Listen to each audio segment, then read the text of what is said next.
ሰላም ጤና ይስጥልን ክቡራትና ክቡራን አድማጭ ተመልካቾቻችን በተለመደው መሰረት የዕለተ ረቡዕ ነሐሴ 12 2018 ዓ.ም የረፋዱና አጫጭርና በርከት ያሉ መረጃዎች ይዘን መጥተናል። አርስቶ ማስቀደም እንጀምራለን። የሀገራዊ ምክክር ኮሚሽን አጥፍቻለሁ ይቅር በሉኝ ሲል በይፋ ይቅርታ ጠይቋል። ይቅርታ በተጠየቀበት ሰዓት ዋና ኮሚሽነሩ በደረሰባቸው ዛቻ የተነሳ ከሀገር ወጥተው መኮብላቸው ይፋ ሲሆን ይህ ባለበት አማራን ወክለው በምክክር ላይ በመሳተፍ ላይ ያሉ ግለሰቦች በምክክሩ አጠቃላይ መገለላቸውን ይፋ አድርገዋል። ይህ ካልተስተካከለ ከምክክሩ ሊወጡ እንደሚችሉ በይፋ አስጠንቅቀዋል። በስፋት የምናጋራችሁ መረጃ ይሆናል። በሌላው መረጃ የምክክር ኮሚሽኑ መግለጫ ተከትሎ በአዲሱ የመንግስት ምስረታ ስልጣን ተስፋ ተሰጥቷቸው የተባሉ ፓርቲዎች ዛሬ ሚስጥራቸው ይፋ ሆኗል። በምክክሩ ላይ መግለጫ ለመስጠት መቸገራቸውን ገልጸዋል። እንዴት እንመለከቷለን። በሌላ መረጃ በምክክሩ አዲስ አበባን በተመለከተ የተነሳ የአማራ ክልል ርዕሰ መስተዳድር ከስልጣን መነሳታቸው ተሰምቷል። ለመሆኑ ማን ተካቸው? ዝርዝሩን በቪዲዮ አስደግፈን እናጋራለን። ሌላው ኤርትራ በኢትዮጵያ መንግስት ስራ ላይ ከባድ ክስ አሰምታለች። ክቡራን አድማጭ ተመልካቾች አብራችሁ ቆዩንና ሌሎች በርካታ ያሉ መረጃዎችን ታደምጣላቸው። መረጃውን ላይክና ሸር እያደርጋችሁ በድጋሚ እስከ ፕሮግራሙ ፍጻሜ አብረን እንቆይ። በቅድሚያ ወደ ምክክር ኮሚሽኑ እናምራ። በምክክር ኮሚሽኑ 35ኛ ቀን ውሎ የምክክር ኮሚሽኑ አጥፍቻለሁ ይቅር በሉኝ ሲል ይቅርታ ጠይቋል። በሀገራዊ የምክክር ጉባኤ 35ኛ ቀን ውሎ በስራ ቡድን ደረጃ እንዲካሄድ እቅድ ተይዞለት የነበረው የምክክር ሂደት ሳይካሄድ መቅረቱ ይፋ ሆኗል።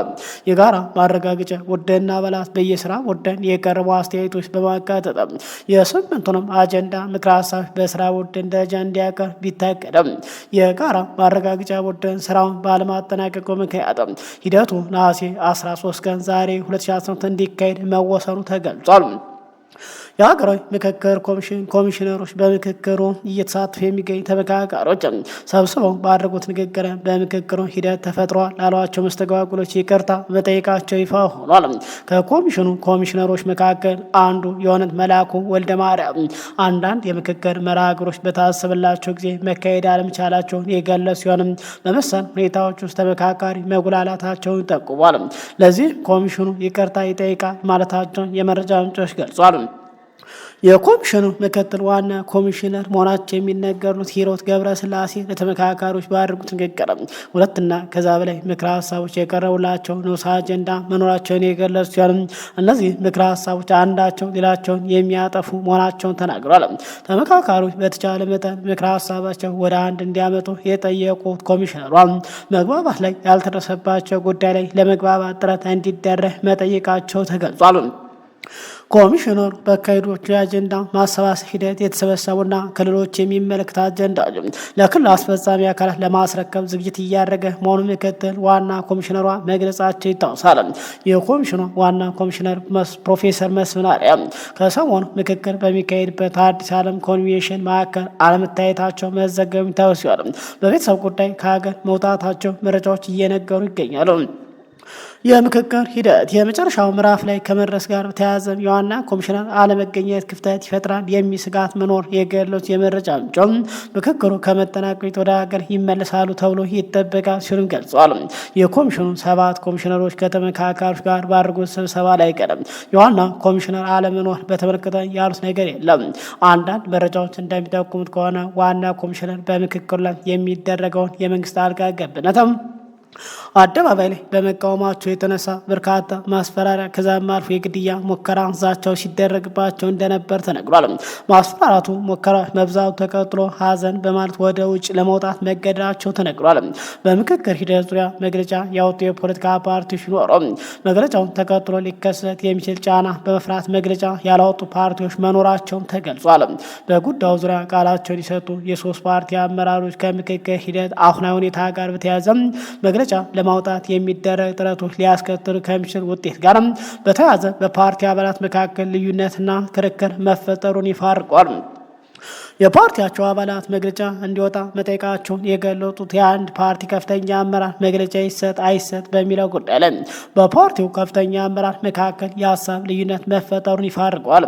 ፓርቲው መግለጫ ቢያወጣ ከመንግስት ጋር ያለው ግንኙነት ይበላሻል የሚል ስጋት ያላቸው አመራሮች መግለጫ እንዳወጣ ማድረጋቸው ተገልጿል። በመጪው መስከረም ወር ይካሄዳል ተብሎ በሚጠበቅ የመንግስት ምስረታ ስልጣን እንደሚሰጣቸው ቃል የተገባላቸው የፓርቲ አመራር መኖራቸውን የጠቀሱት የመረጃ ምንጭም መሰል ሁኔታ በፓርቲዎች የምክክር ተሳትፎ ላይ ተጽዕኖ ማሳደሩን ጠቁሟል ተብሏል። በተለይ ገዢ መንግስት በቀጣይ በሚመሰረተው መንግስት ውስጥ በህዝብ ሳይመረጡ የቀሩ የፓርቲ አመራሮች ስልጣን በመስጠት ቃል መገባቱ ተከትሎ በምክክሩ ላይ ያሉ በርካታ ፓርቲዎች ምክክሩ የሚመራው በመንግስት አጠቃላይ የመንግስት እቅድ ህልም ለማሳካት መሆኑ ቢመለከቱም መግለጫ ቢሰጡ ቀጣይ ከመንግስት የተገባላቸው የስልጣን ዳረጎት ሊቀር ይችላል በሚል በርካታ ፓርቲዎች መግለጫ ከመስጠት መቆጠባቸው ተነግሯል። በተመሳሳይ በምክክሩ ላይ ባለፉት ተቃውሞ ለማሰማት የሞከሩ አብንና ኢዜማ ከጠቅላይ ሚኒስትር ማስጠንቀቂያ እንደደረሳቸውም ተሰምቷል። በተለይ እነዚህ ፓርቲዎች የሚመሩ ግለሰቦች በመንግስት ድጋፍ ወደ ፓርላማ በመግባታቸው የተነሳ ተቃውሞ ቢያሰሙም ጠንከር ያለ ማስጠንቀቂያ እንደደረሳቸው መረጃዎች እየነገሩ ነው።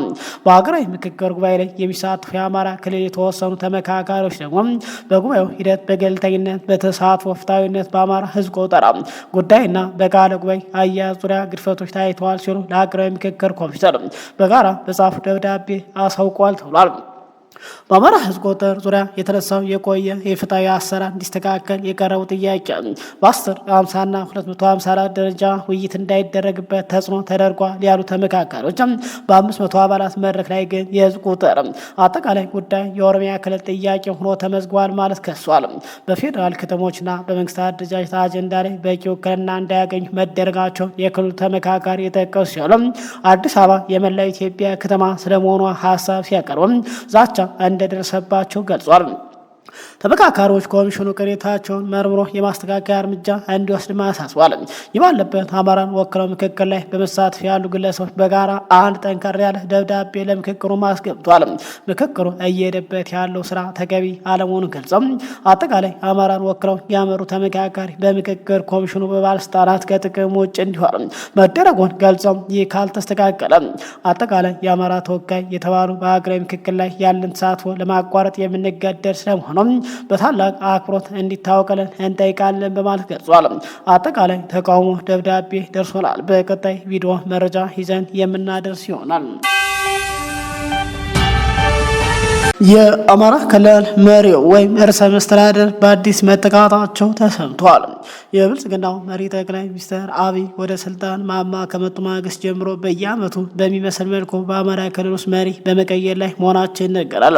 ጠቅላይ ሚኒስትሩ ወደ ስልጣን ከመጡ ጀምሮ ገዱ አንዳርጋቸው፣ አገኘሁ ተሻገር፣ ይልቃል ከፋለ፣ ተመስገን ጥሩነህ ከክልል መሪነት ተሰናብተዋል። ዶክተር አምባቸው ደግሞ ህይወታቸው እንዲያልፍ ተደርጓል። ባለፉት የብልጽግና ዘመን ዶክተር ይልቃል ከፋለ ከመስከረም 2021 እስከ ነሐሴ 2023 መርተዋል። በኋላም በአማራ ክልል ጦርነት ሲነሳ ተሰናብቷል። አገኘሁ ተሻገር በ2020 እስከ መስከረም 2021 መርተዋል። ዶክተር አምባቸው መኮንን እስከ ሰኔ 2011 ዓ.ም ድረስ የመሩትና በግድያ ህይወታቸው አልፏል። ገዱ አንዳርጋቸው ከ2008 እስከ 2011 ዓ.ም መርተዋል። ይህ ባለበት በተለይ ብልጽግና ወደ ስልጣን ከመጣ ማግስት ጀምሮ በየዓመቱ በሚያስብል መልኩ መሪዎችን በመቀየር ላይ ሲሆኑ በርካቶች በዓለም ላይ መሪ ያልበረከተለት ክልል በማለት የሚገዙት አማራ ክልል መንግስት አማራ ክልል ውስጥ የፋኖ ኃይሎች ለስልጣን ስጋት ይሆናሉ በማለት ትጥቅ ለማስፈታት በሚል በጀመረው የፋኖ ኃይሎች ባደረጉት ውጊያ የክልል ካቢኔ መፍረሱ ተቀጥሎ ጠቅላይ ሚኒስትሩ ዶክተር ይልቃል ከፋለን በማባረር የአሁኑ የተመስገን ጥሩነህ የቅርብ ሰው መሆናቸው የሚነገርላቸው አቶ አረጋ ከበደ መተካታቸው ይታወሳል። አቶ አረጋ ከበደ በመከላከያ ኮማንድ ፖስት አጅበው ክልሉን ፋኖ ከያዘው ውጭ ያለው በማስተዳደር ላይ መሆናቸው ይነገራል። ታዲያ ከሰሞኑ ጠቅላይ ሚኒስትሩ ወደ ባህር ዳር አምርተው አየር መንገዱ ማስፋፊያ ተርሚናል በተመረቀበት ሰዓት አማራ ክልል ከአረጋ ከበደ ውጭ መሪ ሊያገኝ አይችልም በማለት መናገራቸው ይታወሳል።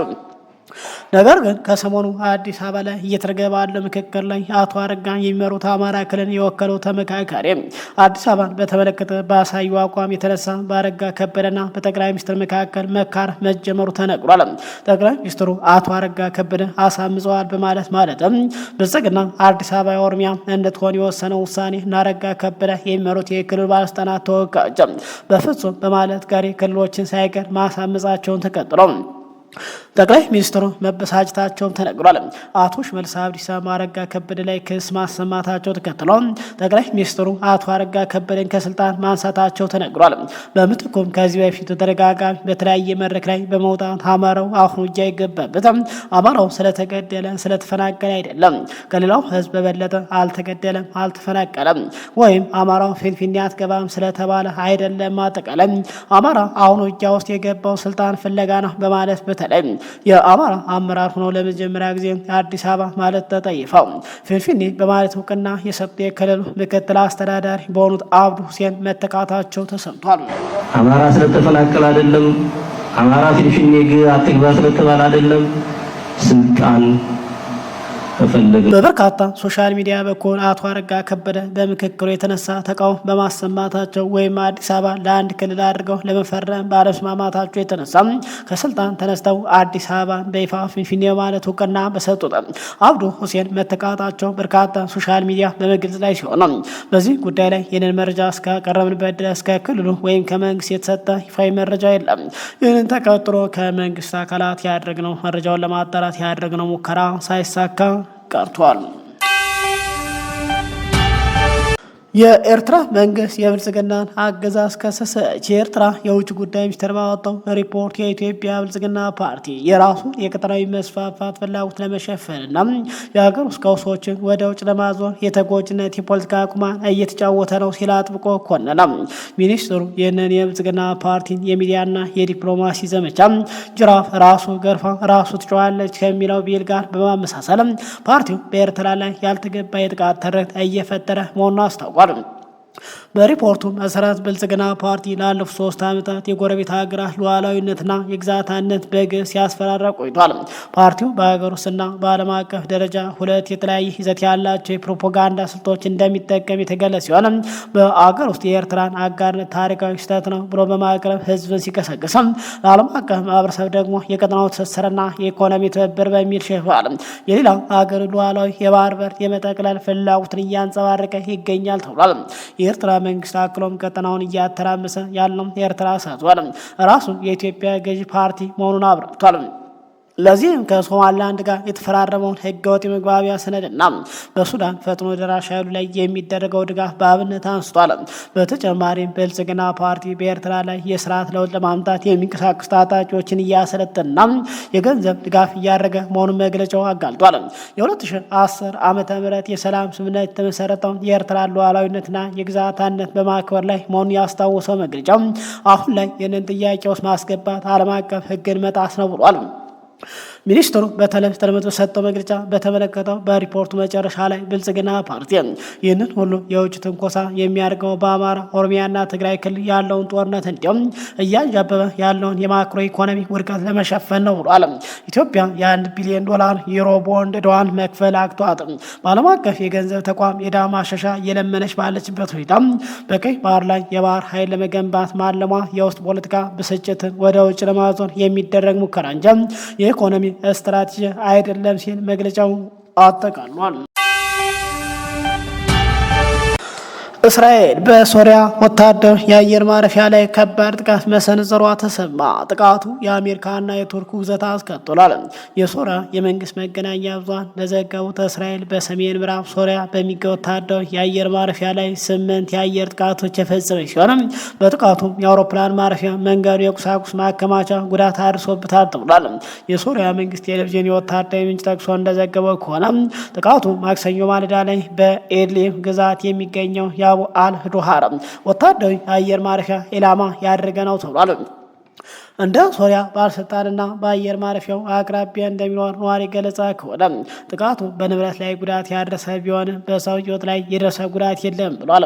ሆኖም አንድ ከፍተኛ የእስራኤል ባለስልጣን ለአሜሪካ መገናኛ ብዙሃን እንደተናገሩት እስራኤል ከጥቃቱ በፊት ለዋሽንግተን ማሳወቁን በጣም ጥንቁቅ የተባለ የመረጃ ግኝቶች ማጋራቱን ገልጿል። ይህ ጥቃት በተለይ ከመጋቢት ወር ወዲህ እስራኤል በሶሪያ መንግስት ይዞታዎች ላይ የፈጸመች የመጀመሪያው ጥቃት ሲሆን እንደ አውሮፓውያን አቆጣጠር በ2024 የፕሬዝዳንት በሽር አልአሳድ መንግስት ከወደቀ በኋላ በአል ዱሃር የጦር ሰፈር ላይ የተሰነዘረ የመጀመሪያ ጥቃት መሆኑ ተነግሯል። የሶሪያ የውጭ ጉዳይ ሚኒስቴር ጥቃቱን አጥብቆ የኮነነ ሲሆን ድርጊቱ ምክንያት አልባ ወረራና የሀገርነት ሉዓላዊነት የጣሰ ሲል ገልጿል። ደማስቆ የተባበሩት መንግስታት የጸጥታ ምክር ቤት እስራኤል በሶሪያ ግዛት ላይ በየጊዜው በምታደርገው የሉዓላዊነት ጥሰት ላይ ጠንካራ አቋም እንዲይዝ ጥሪ አቅርቧል። በቱርክ የአሜሪካ አምባሳደር የሶሪያ ኢራቅ ልዩ መልእክተኛ ቶም ባራክ የተረጋገጠው የእስራኤል ጥቃት ለቀጠናው መረጋጋት የማይበጅ አላስፈላጊ የውጥረት ማባባሻ ሲሉ ኮንነውታል። ቱርክም በበኩሏ ጥቃቱን ያወገዘ ሲሆን ድርጊቱ ዓለም አቀፍ ሕግን የጣሰ መሆኑን ገልጸው የዓለም አቀፍ ማህበረሰብ በእስራኤል ድርጊት ላይ ጠንካራ አቋም እንዲይዝም ጥሪ አቅርባለች። በተመሳሳይ ዮርዳኖስም እስራኤል ምክንያት አልባ ወረራ የፈጸመችና የሶሪያ ሉዓላዊነት የግዛት አንድነት የጣሰች ስትል ከሳለች። የእስራኤል ጦር ስለ ጉዳዩ እስካሁን በይፋ የሰጠው አስተያየት የለም። ክቡራን አድማጭ ተመልካቾች ሰዓቱ መረጃ ይህን ይመስላል። ከሰዓታት በኋላ በሌላ አዳዲስ ወቅታዊ መረጃ በድጋሚ እንገናኛለን። እስከዛው ሰላም ቆዩ።